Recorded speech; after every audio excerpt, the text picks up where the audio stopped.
I'm the poetry event coordinator here at Brookline Booksmith.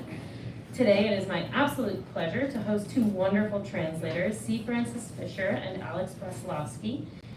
This event is a collaboration between our poetry event series and the wonderful Transnational Literature Series, which is an ongoing event series that focuses on stories of migration, the intersection of politics and literature, and works in translation. TLS is an absolutely beloved fixture here at the store, and it is such a joy to get to work with Pierce and collaborate on this event. If you all aren't already familiar with the Transnational Literature Series, please do check out their events on our website, and you can also give them a follow on Instagram to stay up to date on their essential literary programming. Before I do introductions, I do have just a few housekeeping notes for everyone. Firstly, copies of these two wonderful books are available for sale at the back counter over there. If you pre-ordered a copy and haven't picked it up, you can do so over there as well. Secondly, please keep your phones off or on silent, and thank you for being respectful of our readers. Also know that, as you probably saw earlier, the event is being live streamed. Hello to YouTube. Our audience members should not be visible to our YouTube viewers. But if you don't want to be live on YouTube, just don't stand in front of it and you will be golden. And finally, we will have a Q&A at the end of the event, followed by a signing. So please hold your questions until the end, but definitely have them ready to go. And now for the fun part, introductions. Alex Braslavsky is a scholar, translator, and poet. A graduate student in the Harvard Slavic Department, she writes scholarship on Russian, Polish, and Czech poetry through a comparative poetics lens. She was an American Literary Translators Association mentee in 2021. Her work on Polish literature has been supported by the Jerzykowski Polish Grant and the Poland Translation Program. Her poetry has appeared in Conjunctions and Colorado Review, among others. Braslavsky is the translator of On Centaurs and Other Poems from World Poetry Books, which came out last year. It is the Polish modernist Zuzanna Ginczanka's first selected poetry volume to be published in English. Zuzanna Ginczanka is a visionary Polish-Ukrainian Jewish poet of the interwar years whose life was cut short by the Holocaust. We had the pleasure of hosting Alex last year for a panel of poet translators. So Alex, it is so lovely to have you back. Thanks for being here. And of course, C. Francis Fisher received her MFA in poetry from Columbia University. Her work has appeared in the Brooklyn Rail, the Yale Review, and the Los Angeles Review of Books, among others. Her poem, Self-Portrait at 25, was selected for the 2021 Academy of American Poets Prize. She's been supported by fellowships from Brooklyn Poets and the Vermont Studio Center. She curates Colloquy, an event series that provides a forum for translators to engage with live audiences in an exploration of the art of translation.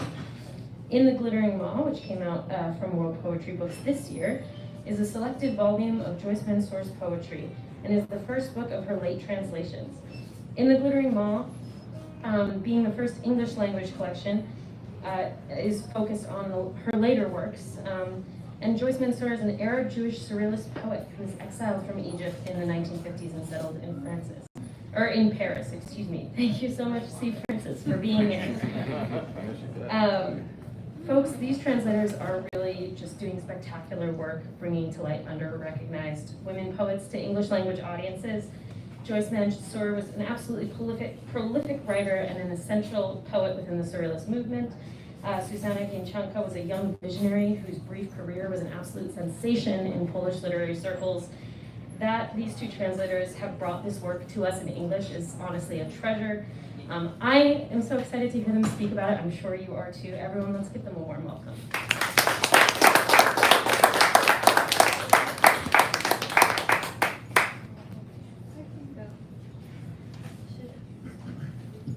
Hello.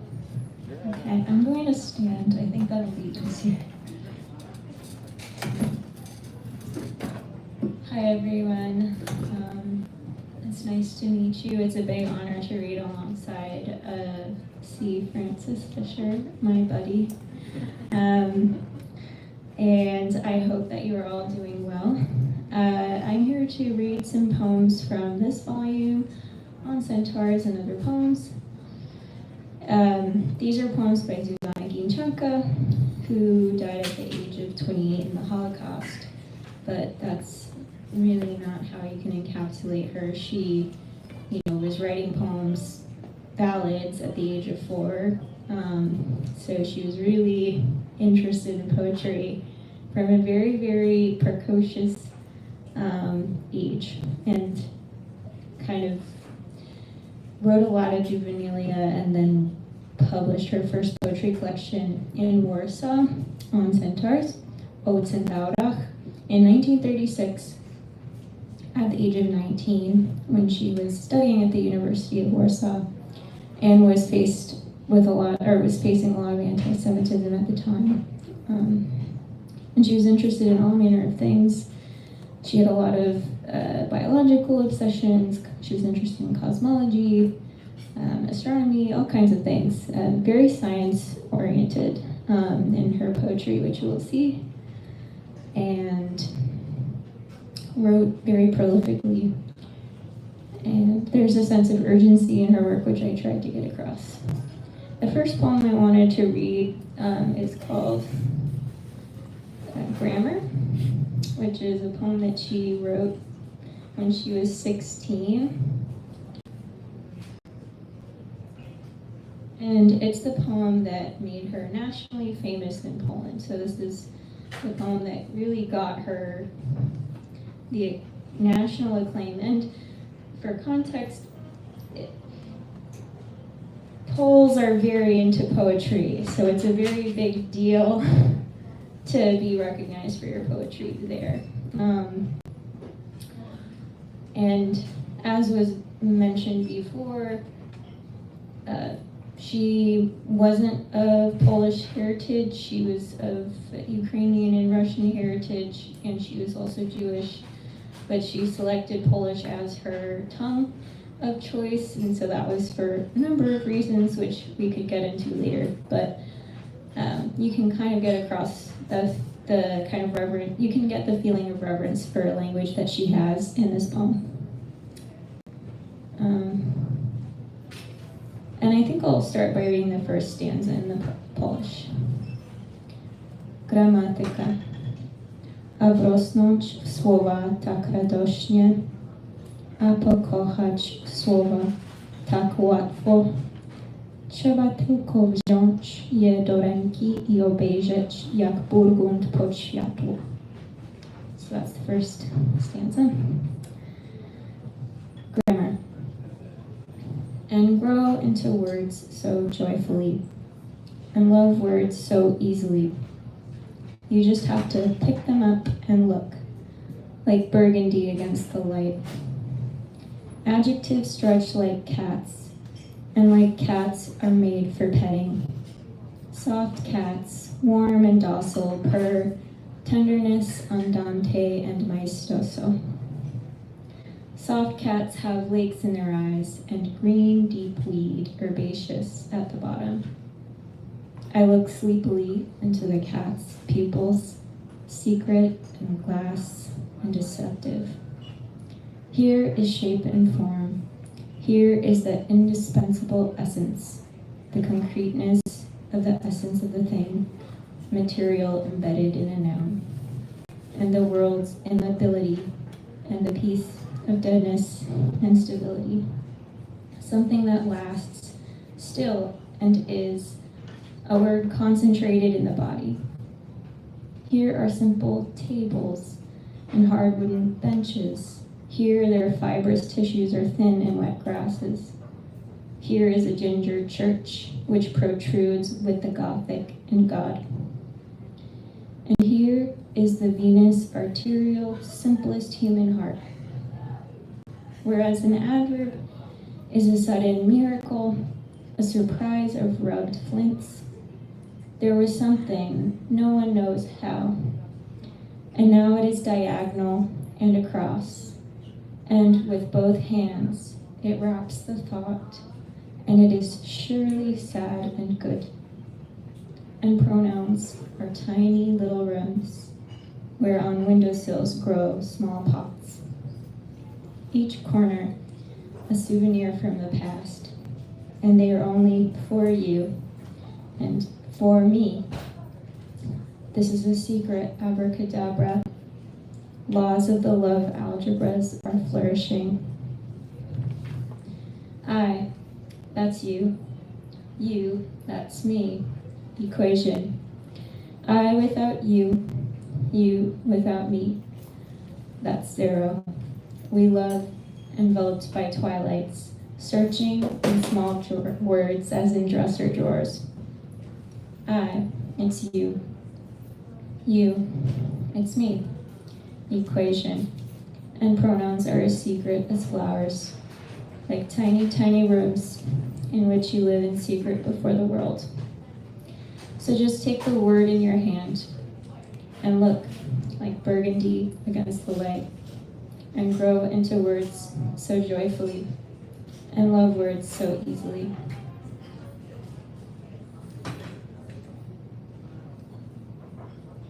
So that's her at 16, and she gets a lot more jagged and angular and fierce when she's in her early 20s. She's very interested in the sensuous, which is something that pairs quite well with Mansour, so I want to kind of pivot a little bit and give you a taste of some of the other modes she writes in.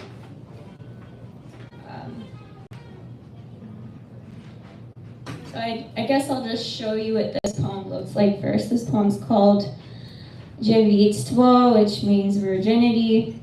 And she starts with this stanza that's very kind of almost like a sonnet in appearance, very boxy, form on point, and then she breaks it, and it devolves into these like very short cutting lines. And this is something she was practicing at the time.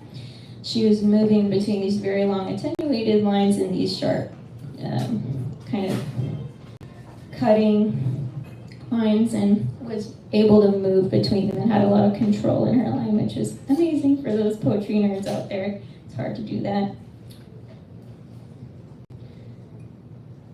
We, chaos of hazel, disheveled after rain, the smell of fatty nuts pulp, cows give birth in the heavy air, in sheds burning down like stars. Oh, currants and ripe grains, juiciness surging at the brush. Oh, she-wolves nursing little ones, their wolf eyes sweet as lilies. The honeyed apiaridum of resins drips. The goats uttered round like a pumpkin. White milk flows like eternity in the maternal temples of breasts. And we, in little cubes of peach wallpapers, hermetic as a steel thermos, tangled up to the neck in dresses, lead cultural conversations.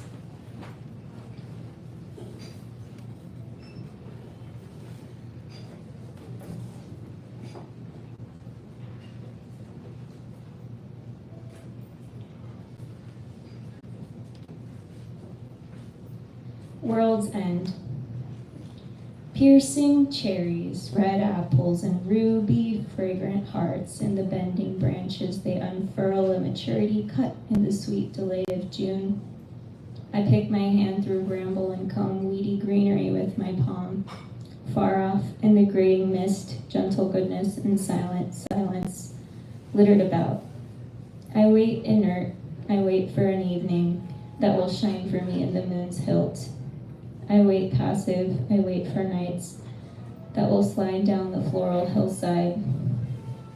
I wait painfully, I wait sleeplessly until the days and mornings close, radiant, and when my wait is being fulfilled, I know that I'm not waiting for them, not for them. In sleep's rare intervals, in nerves tensed into a suffering chaos, the silence turns. In a concentration of gray, clocks loom. But in lilac alleys, hope blooms with flowers like lilacs, with that hour of flow, bustles of lilacs in a whistle. The wind broke and died. The four-leaf clover blossoms, the slender, towering virgin lilies, and 5-petaled pleats of lilac blossoms, the purest teardrop, a syncopation of silence that I will recount. Once there were yellow, coppery stars that fell with a clang among the nettles, a deaf and crooked, lone, sad nettle bearing them upon its flat leaf. Once there was a moon burning through until it turned into a round taller. It fell, ringing atop a willow, and there it falls asleep at dusk. There is only one girl left, fair, alone, silent, and pale. She walks about the world and whispers, world's end already. She walks about the world along grayed out, extinguished ash. Far off in the graying mist, gentle goodness and silence littered about.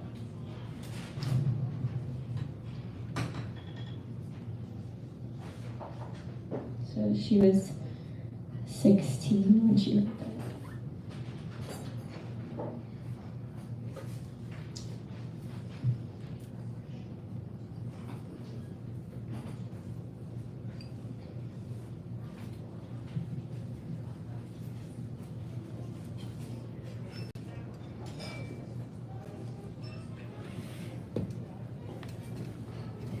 I'll read one more, I think.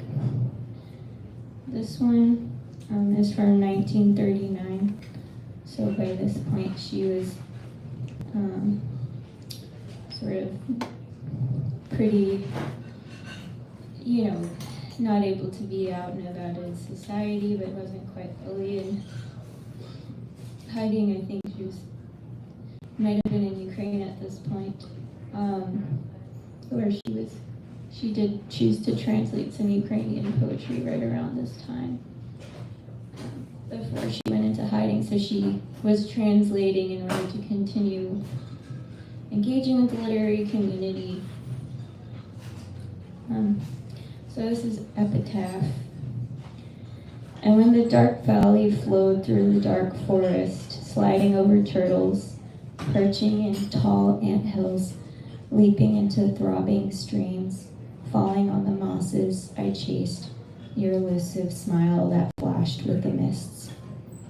There is nothing left of your face, nothing, only your features folded in the eye, an accessible face, your former face of bones, flying clouds of associations, if they were panicked by the wind, fell from your features as from mountains, so that now I could see them. So this is your smile, blue frigates of memories, pink frigates of dreams, first spread out to fly. They draped it with their sails. So this is your forehead, your temples, lips. The image of love has covered your lips just this far.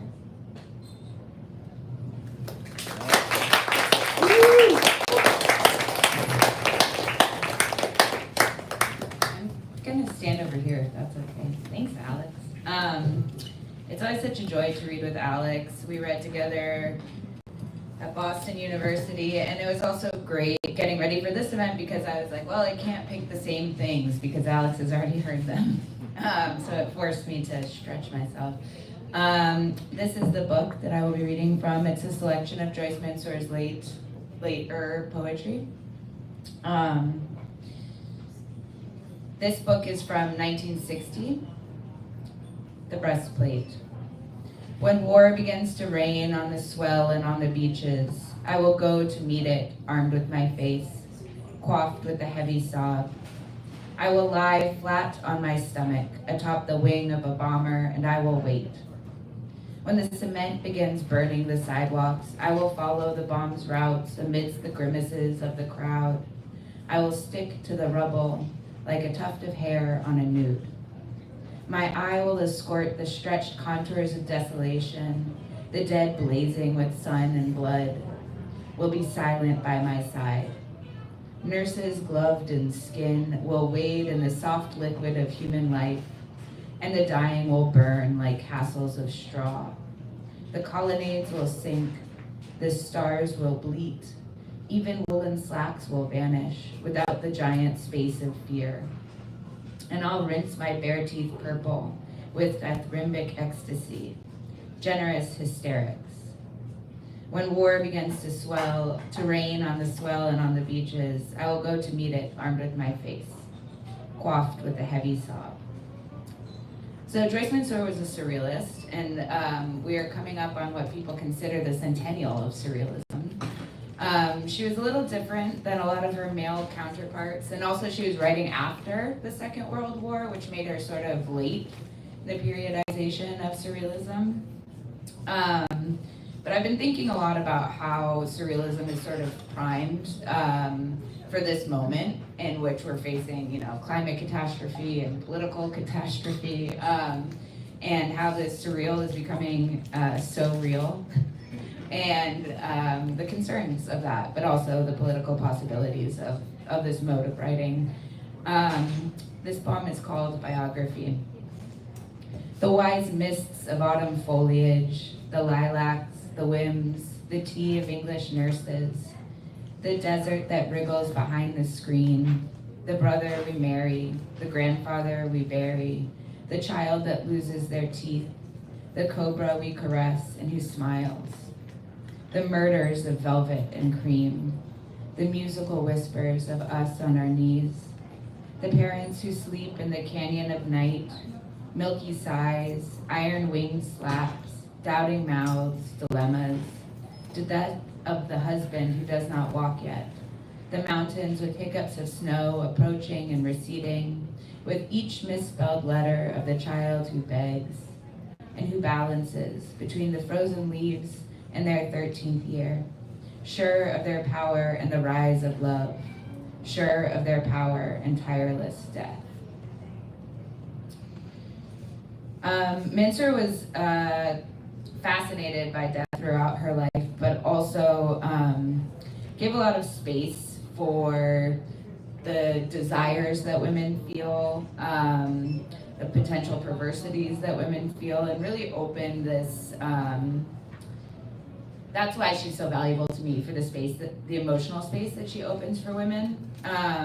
She dedicated a lot of her work to artists. I'm very thankful to World Poetry for having this amazing cover that I'm obsessed with. This is a print by Pierre Alechinsky, and this poem is not for Pierre, it's for Mata, the painter.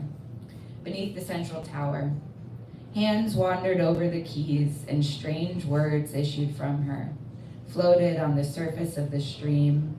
I heard the dialect of undressing sexes. Hands wrote on the valves 24/7, and assassinations would have to follow. In the same bluish twilight where the steel serpents hiss, where seagulls cry and mature women flourish with inflamed pistols and junky wounds, I was a little intimidated. It would have been so luxurious to have the power to piss in the street.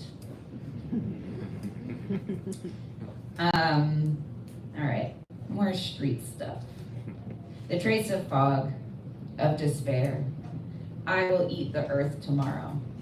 The big black dog obscures the lamp. Gone the dark violet with raised cheekbones. Gone the idle star from rain-swollen plains. The bee seeks a pin in the depth of my gaze. Noon. My pupil bursts on the bank. The orgasm's rainbow reflects on the ceiling. Beneath your tight knees, my eye ossifies in your oblique sleep. Pewter vegetation ignites, and then it is the whole orbit that empties into my hand. Why don't I take a comma for a heart? The street is only female masturbation. This poem is called The Chameleon's Tongue, and I went back and forth many times in translating it, because in French, the title is La langue du caméléon, which could either be the chameleon's tongue or the language of the chameleon. But in the end, I stuck with tongue First of all, because chameleons have such cool tongues. It has to be what she's talking about. But also because we have that resonance in English of the mother tongue, and so it still sort of means language. Not as much as it does in French, but... and this is the poem that I pulled the title from. The Chameleon's Tongue. I will come to your home on the 40th day. I will come because my limbs whiten in your absence. I am hungry for your enemies, ashamed of my weakness for tidal currents, undulating like the greedy snake. I would rub against ecstasy if I weren't afraid to gather the ashes in my mother's womb and the hollow of the swell in the glittering maw of the church. I'm just going to read two more. One was I had pulled an alternative title from it, and I'm very grateful to the editor at World Poetry, Matvey Yankelevich, for telling me no. That other title was A Livid Stump, and he told me I couldn't do that. I thought it was good, but this one's called Here is June. Grass erupts in my head, and a daisy fireball drags on. The truth, dressed in 1,000 vipers, descends the angry stairs without tripping. Red, she sparkles at the heart of the brutal broom plant. Only you dream of venison. From your eyes, from your mouth, comes the beautiful today. But your return is nothing more than that of the mailman, and my love tossed about by contradictory waves. Touch his skull with the tip of your index finger. Why tear fire from the impalpable sky when it already grows and smolders in me?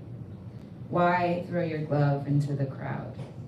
Tomorrow is a livid stump. I think I really just liked the poem, but so Mansour died of breast cancer. And to me, that's always a very sad and resonant cause of death. It always is, but for her, especially because her work is so much about the female body, about feminine desire, and that was her cause of death. And it just always moves me in sort of an inexplicable way. And so this poem is called The Great Never, and it's sort of a repeating title throughout her work. And my reading of it is that it's referring or facing death. It's quite long, and I'm not going to read the whole thing, but it's one of my favorites, actually. It's the last poem in the collection, and two friends texted me today and said they really liked it. So it gave me permission to sort of read the long poem, but I'm just going to read 2 stanzas from the beginning and then the end. And it really has like this sense of culmination, I think, of her work. You'll get it. Have you read? Have you written? Have you read what you have written? Who are you? And above all, what do you expect of the eraser? I have loved, I have killed. I have loved the one who is quiet, postscript in Cairo. After everything, the trance follows carnage, like the carnation, the garbage. So that's the 2 first stanzas. And now, part of the ending.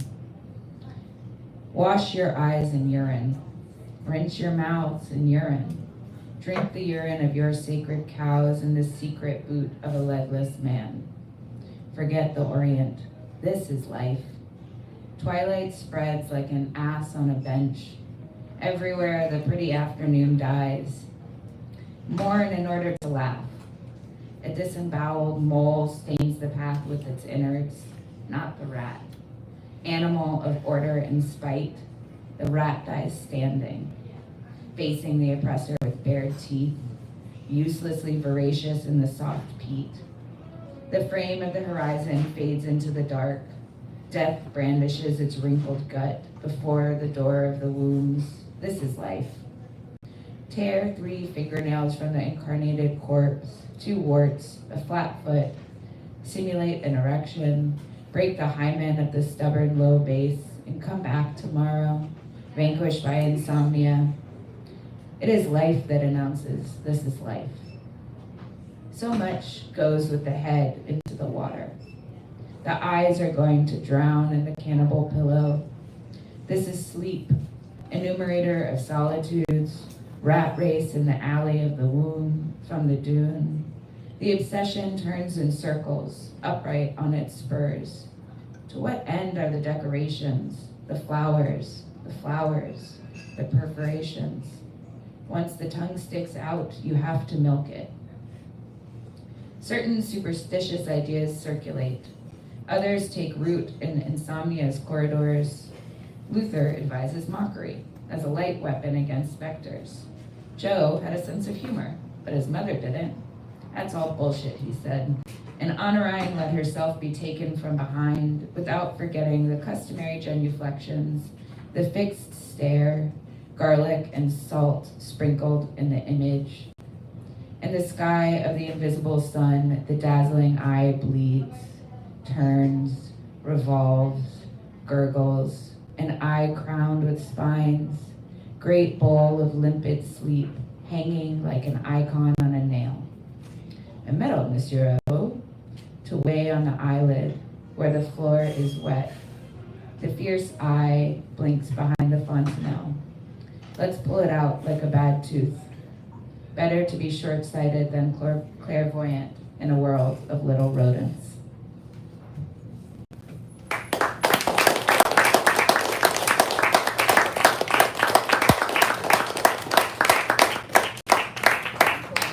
My notebook for my questions.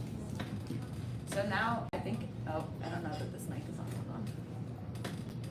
on. So now Alex and I are going to ask each other a couple questions.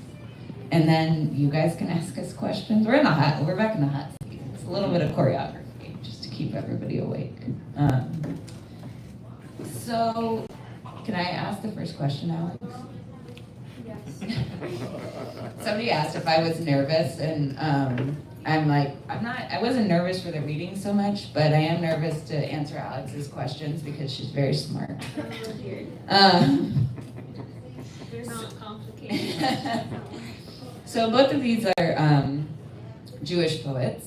I think that was mentioned earlier. And I've been interested lately in the way that women artists are sort of subsumed by their biographies, which is something you brought up about Ginczanka. People want to sort of reduce her to this person who died this horrific death. And obviously that's part of her life. But, I think men artists, they have the luxury of us actually talking about their work. And so I'm curious how Jewishness informed her poetry rather than simply her biography. Thank you for that question. So I should be very upfront first off that I am not Jewish myself, and there is actually a whole renaissance of translation of Ginczanka happening right now, and several of the people who are translating her are Jewish, and there has been comparison between sort of my approach to translating her versus others, which I can get into later. First I'm going to address this question. So Ginczanka, she had a lot of different spiritual bents in her work. I don't even know if it's appropriate to call her a secular poet, just because of that. But when she was attending the University of Warsaw and she was filling out the documentation and was asked for her religious affiliation, she wrote mosaiczny, which means mosaic. And On Centaurs involves a lot of mythological imagery. Obviously, the centaur is at the center of the work.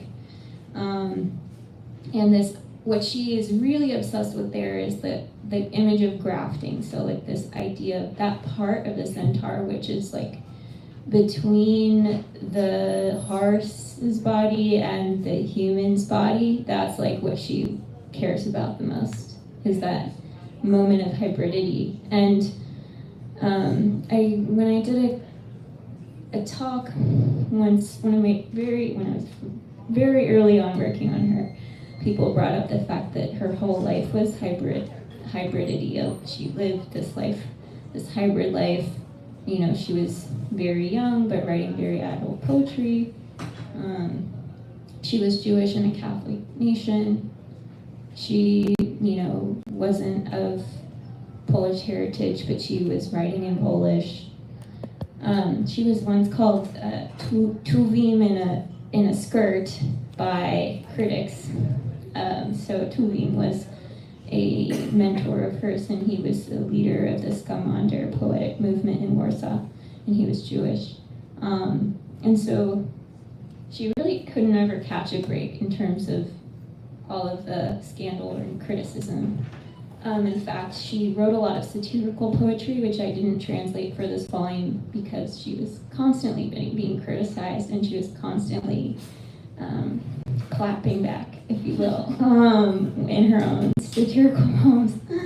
But in terms of On Centaurs, that's a really interesting collection because she has a lot of imagery from Genesis.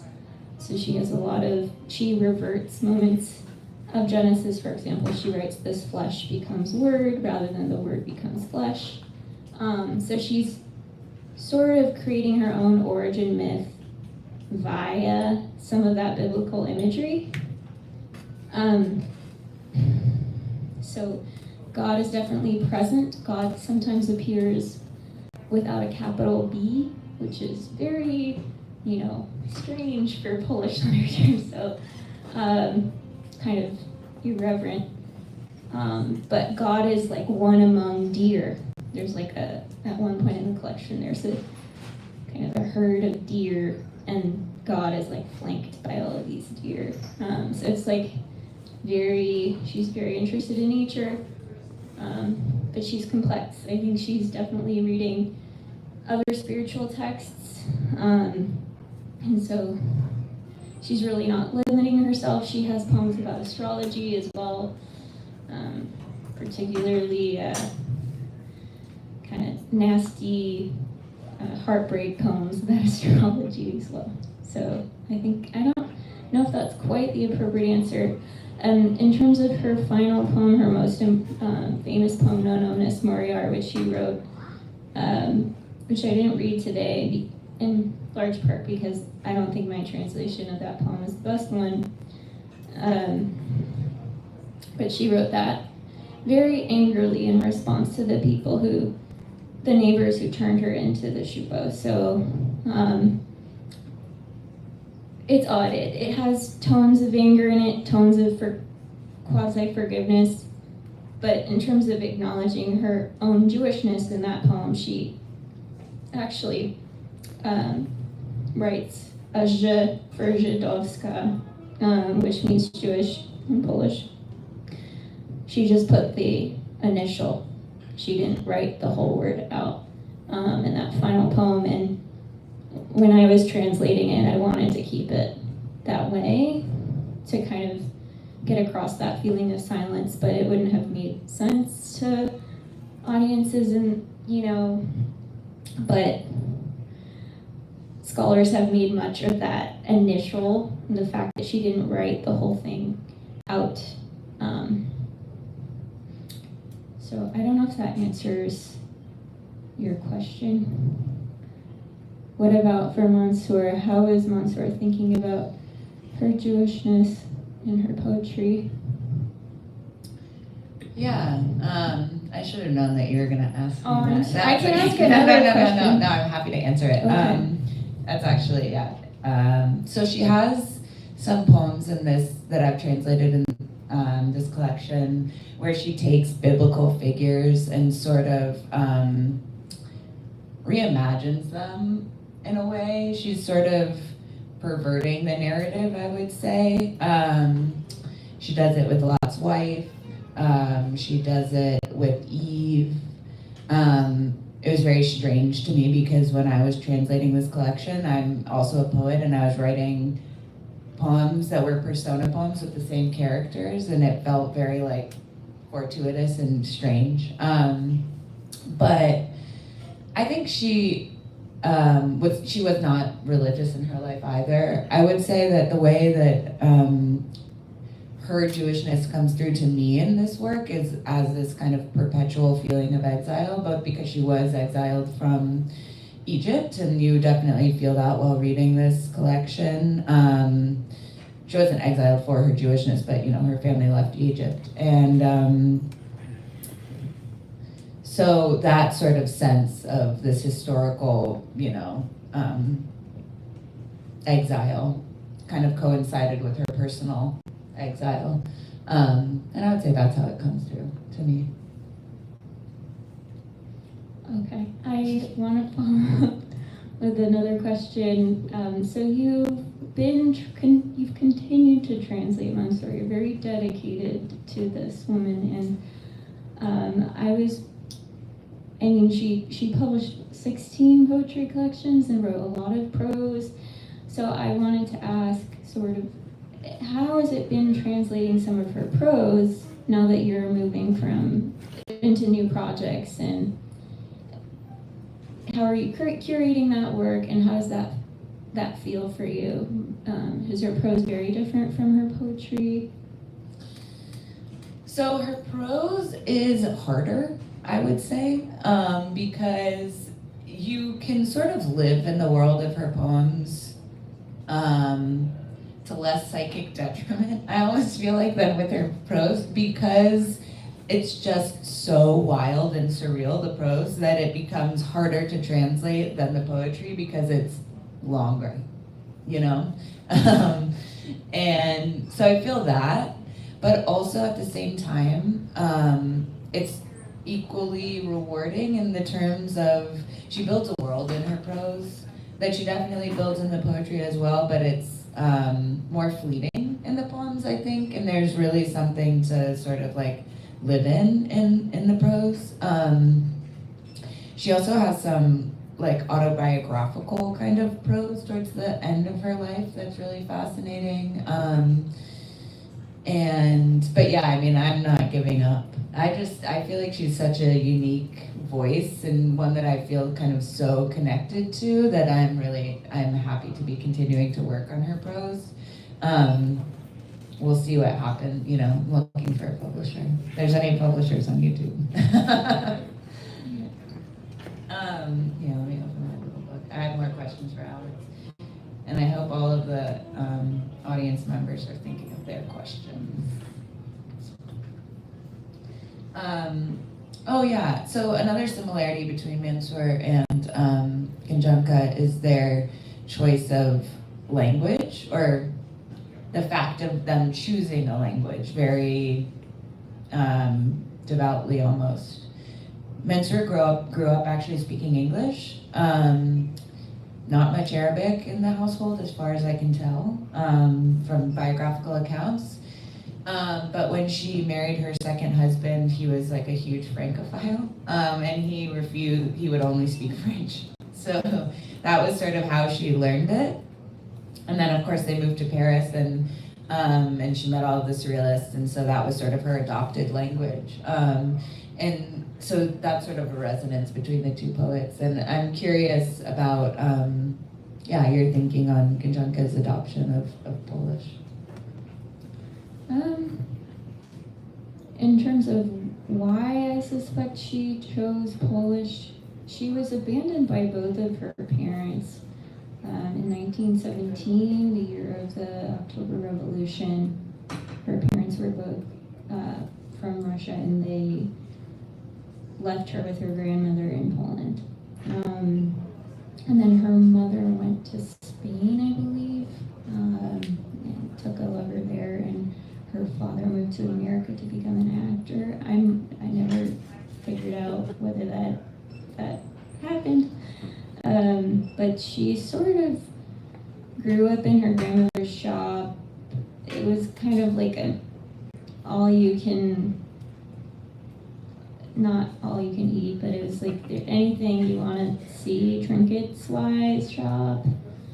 And so she kind of had this interest in the decorative, I think probably stemming from that in her work aesthetically later on. But so she did speak Russian at home, but she went to school and learned Polish. And I think she really identified with this nation that had been, Poland was not a state for over 100 years due to the Russian annexation. So I think she kind of identified with this culture that really like predicated its politics on culture. So poetry, art, literature, and that was from, Adam Mickiewicz's poetry in the 19th century on. So what sustained that sense of the political standing was in large part poetry, which is why it's taken so seriously in Poland today. And so for her, this idea of being stateless, she had a nonsense. She was basically stateless. She didn't have Polish citizenship until the day she died. So when Poles claim her for, theirs today, that's quite complicated, I think a lot of cultures are trying to claim her today, actually, claim her for theirs. And the truth is that she never had citizenship anywhere. And so thinking about the resonance between her lack of citizenship and Poland's statelessness and how she resonated with the power of poetry to give you that sense of a state of being, maybe was part of the reason she selected Polish for her own.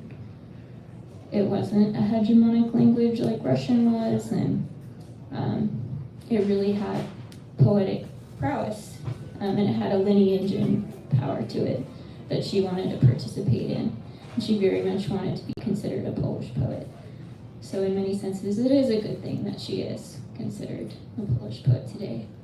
But yeah, why did she choose Polish? In terms of how it reflects in her own language,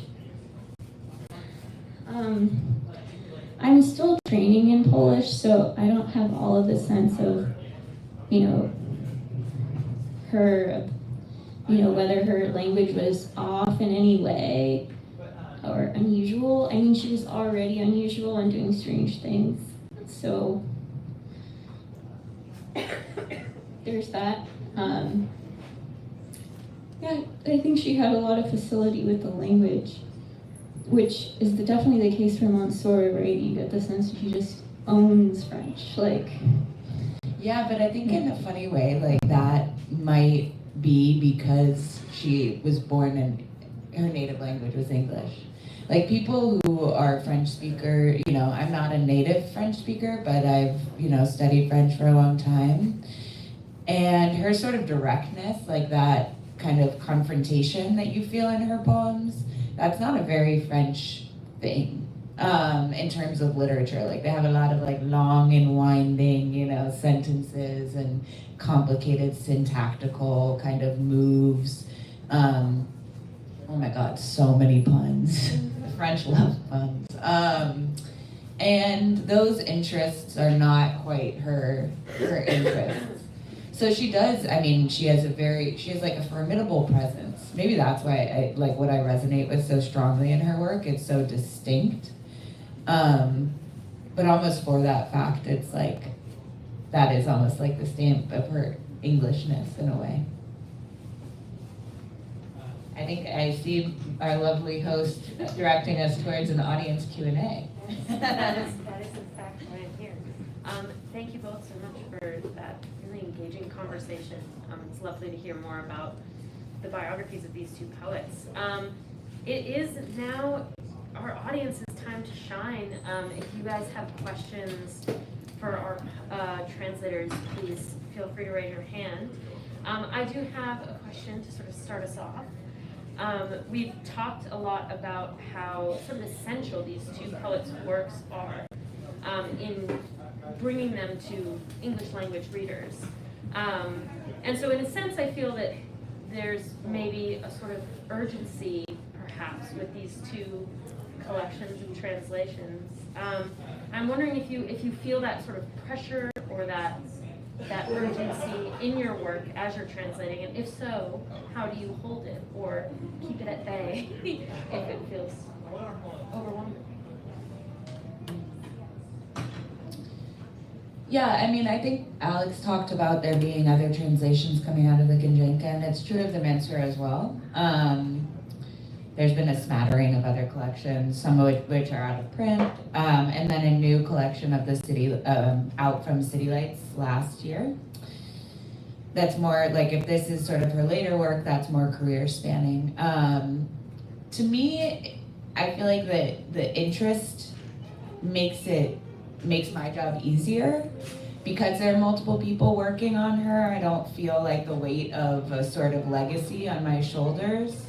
And then, I mean, something I've been thinking about, I think about this all the time, and I like say it whenever I'm talking about translation now because I like it so much.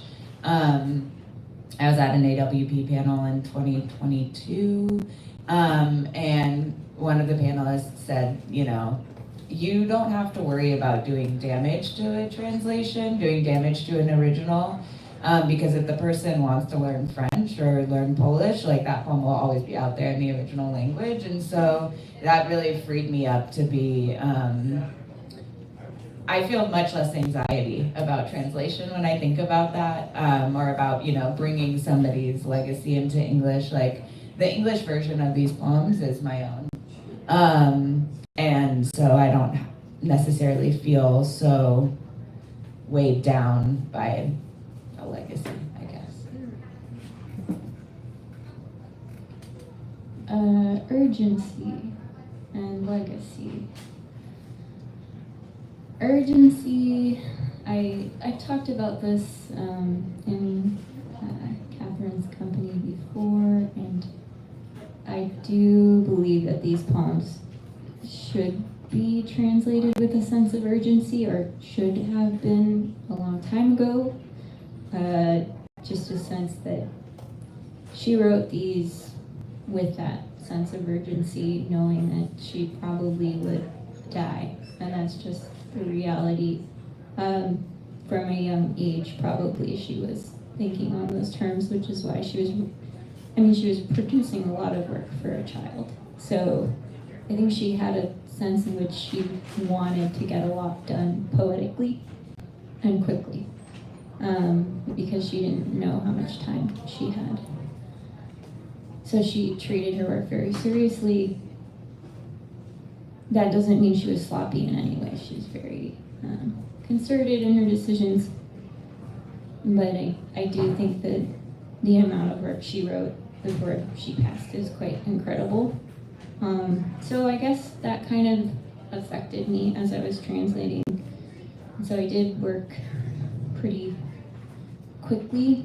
And then by the time I was finished, I realized I'd finished right as I was turning 28, which was the age at which she passed away. So obviously I was working with kind of this sense of urgency underneath that I didn't really even realize was there. That did feel like a weight in a sense. I'm really, really grateful there's been this renaissance for her. I think she deserves that. I think in terms of women poets, it's really awesome to see multiple women translating the same woman and having that sort of a renaissance for any woman writer is great. So I feel like this is what she's deserved all along. And I'm really glad that there is so much translation of her work, and I hope more people will translate her work. And I would like to see her own translations, actually, of some of the Ukrainian poets, but I don't know how much of that is even available, needs to be looked for. But yeah. But I did feel pressure. I did feel a huge amount of pressure translating her work. I can't imagine not feeling the pressure, especially considering how she passed. It was an unbelievable amount of pressure for me. Yeah. Fisher. And our audience, do we have any audience questions? Just raise your hand. Yeah, go right ahead. Alex, how did you come to Polish? Are you of Polish descent? Did you live there? Thanks for that question. I'm actually of Russian heritage, so my parents immigrated from Moscow after the fall of the Soviet Union to California. And then I was learning Russian in college and sort of switched into the Slavic department very last minute to work on Anna Akhmatova's poetry and write a thesis on that. Because the English department, just nobody knew who I was, so it was easier, and just as it was for Ginczanka, to live in a different language all of a sudden. And then I was too quiet in English, and in Russian somehow I found my voice, but then I was writing poetry at the time, and realized that in my poetry workshops, we were reading Polish poetry, but we never read Polish poetry in the Slavic department. And I started to wonder why that was. I was very confused. And come to think of it, not only did we not mention Polish literature in the Slavic department, but we didn't mention Czech literature, Ukrainian literature, Bosnian, Serbian, Croatian, nothing. And as I started to learn more and more about, the Soviet Union, the history of, the imposition of the Russian language on other cultures, I started to figure out very quickly that I wasn't comfortable with Russian pretty early on. So that was probably by the end of my college years, and I was determined to learn Polish so I could read Polish poetry because it's beautiful in the translations, at least. So I was like, okay, I gotta read this in the original. So that's when I started learning Polish in my master's. And then I started learning Czech in my PhD and a little bit of Ukrainian, and then the war broke out. And I'm just hoping that we will be met with a landscape soon in my professional sphere where it will be possible to enter a Slavic department without knowing Russian. Unfortunately, at the moment, that's not the case. And there are many people who are turned away from these departments if they happen to have expertise in Lithuanian literature or some other area, which is really sad. Do we have any other questions? Yeah, in the back. Go ahead. Are there any living poets that you feel a similar kind of urgency to try to translate into English?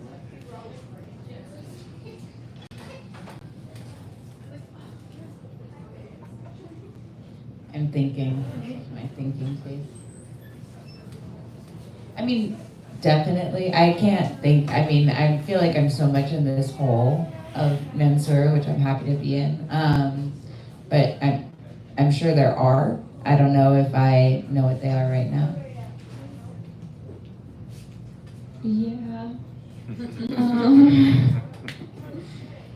Some really, really cool poets are writing in the Czech Republic right now, and the Czechs aren't really known for their poetry. So yeah, I want to put together an anthology, hopefully collaboratively with my friend Martina, of contemporary Czech poetry. But also I'm just enjoying working on this really complex poet who's 93 right now. She's a Polish poet, Krystyna Miłowańska. I'm interested in aging now, partially because I'm working on Ginczanka, so I'm looking at elderly women who write poetry and for my dissertation, and her poetry is so interesting because she makes up so many different grammatical structures that sort of don't even exist, or splices different grammatical constructions together. And for somebody who has this logic brain like I do, I don't even know why I'm in poetry necessarily. Well, it's technical. I like putting together the puzzles, and I feel like just translating a 4-line poem would take me forever by this, but just for the sake of the brain exercise and how fun it is to read her work, because you'll read one line and it could mean 4 different things. And I'm like, how do you do that in English? I would love to just try to train on her work, if that makes sense.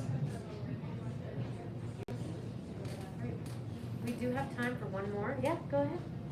How did each of you come to your respective poet? Like, how do you go out into the world and you're like, you know, what are you sifting through? Where do you go? And how did you find the people that you translated? I actually first came across Mansour in a class. I was taking an avant-garde poetics class, and I read her work actually in translation. In the big Pierre Jury and Jerome Rothenberg Poems After the Millennium, Part 2, I believe it is called. Nobody needed that information, but that's where I found Mansour, and I was, just arrested by her work. And so then I sort of went backwards, looking at looking through the library for her work in French. I mean, interesting fact is that now most of her work is actually also out of print in France. So this, English Renaissance is kind of an interesting thing to have happen because she's kind of in a precarious place in the language in which she wrote. I was learning Polish and I was attending translation seminars run by Kasia Szymańska, who's a translation studies scholar and also Polish literature scholar. I got very lucky. And she sat me down and we had coffee. I think she just said, in Poland, Zuzanna Ginczanka's poetry came out in a full volume, collective volume. And this is a very big moment. And I said, I should start reading her. And she said, yeah, you should read about Centaurs. And that was the end of that. I was reading, I was meeting with Kasia actually initially and just being like, what do you think of this translation? And she'd be like, you should change this. And I was like, no, I want it this way. And she's like, okay. And then she sort of let me go off on my own. And that was, but it was reading about Centaurs that really I was so obsessed with her language, and that was the beginning. And it was the first time I'd ever experienced that. I'd always wanted to have a translation project, but I had never felt like I had the sensibility to do it, to do somebody, to render someone's work in the right, you just kind of know on a spiritual level almost that you have this connection and you know that you can do it.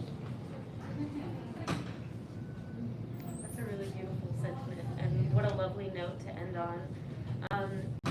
Thank you so much to our audience for being here.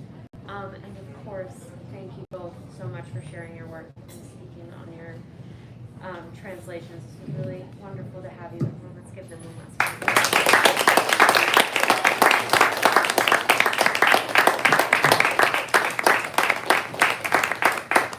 Some last minute housekeeping for you all. Just to remind you, if you want to buy a book, you can do so at the counter, and poets will be signing at this table here, so feel free to come and maybe say some nice things to them, ask them questions, and yeah, thank you again all so much for being here. It's really wonderful.